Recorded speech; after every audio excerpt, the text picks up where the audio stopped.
Doctrine and Covenants, section 135. To seal the testimony of this book and the Book of Mormon, we announce the martyrdom of Joseph Smith the prophet and Hyrum Smith the patriarch. They were shot in Carthage jail on the 27th of June, 1844, about 5:00 p.m., by an armed mob, painted black, of from 150 to 200 persons. Hyrum was shot first and fell calmly, exclaiming, "I am a dead man." Joseph leaped from the window and was shot dead in the attempt, exclaiming, "O Lord, my God." They were both shot after they were dead in a brutal manner, and both received 4 balls. John Taylor and Willard Richards, 2 of the 12, were the only persons in the room at the time. The former was wounded in a savage manner with 4 balls, but has since recovered. The latter, through the providence of God, escaped without even a hole in his robe. Joseph Smith, the prophet and seer of the Lord, has done more, save Jesus only, for the salvation of men in this world than any other man that ever lived in it. In the short space of 20 years, he has brought forth the Book of Mormon, which he translated by the gift and power of God, and has been the means of publishing it on 2 continents, has sent the fullness of the everlasting gospel which it contained to the 4 quarters of the earth, has brought forth the revelations and commandments which compose this book of Doctrine and Covenants, and many other wise documents and instructions for the benefit of the children of men, gathered many thousands of the Latter-day Saints, founded a great city, and left a fame and name that cannot be slain. He lived great, and he died great in the eyes of God and his people, and like most of the Lord's anointed in ancient times, has sealed his mission and his works with his own blood, and so has his brother Hyrum. In life they were not divided, and in death they were not separated.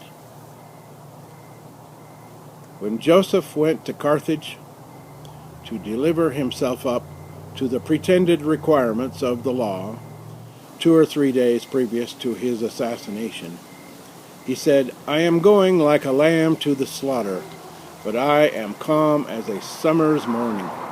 I have a conscience void of offense towards God and towards all men.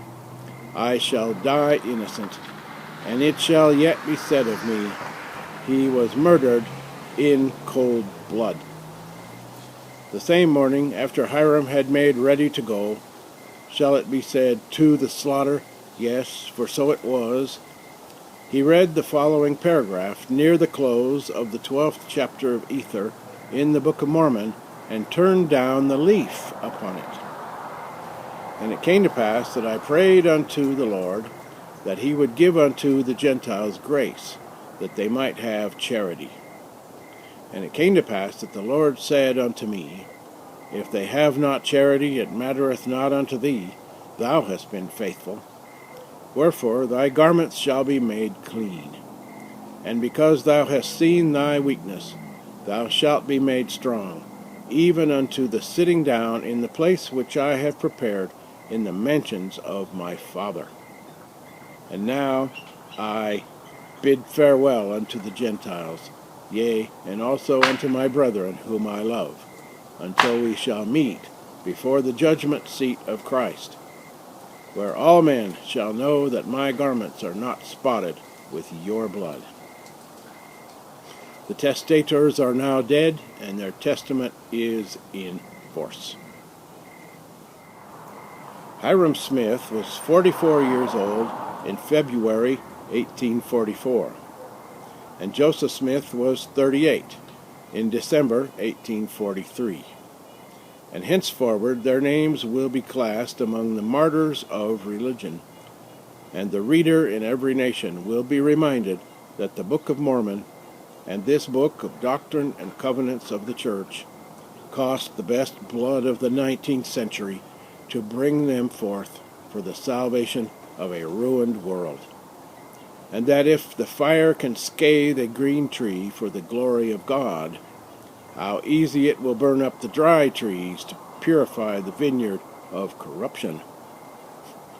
They lived for glory, they died for glory, and glory is their eternal reward. From age to age shall their names go down to posterity as gems for the sanctified. They were innocent of any crime, as they had often been proved before, and were only confined in jail by the conspiracy of traitors and wicked men. And their innocent blood on the floor of Carthage jail is a broad seal affixed to Mormonism that cannot be rejected by any court on earth.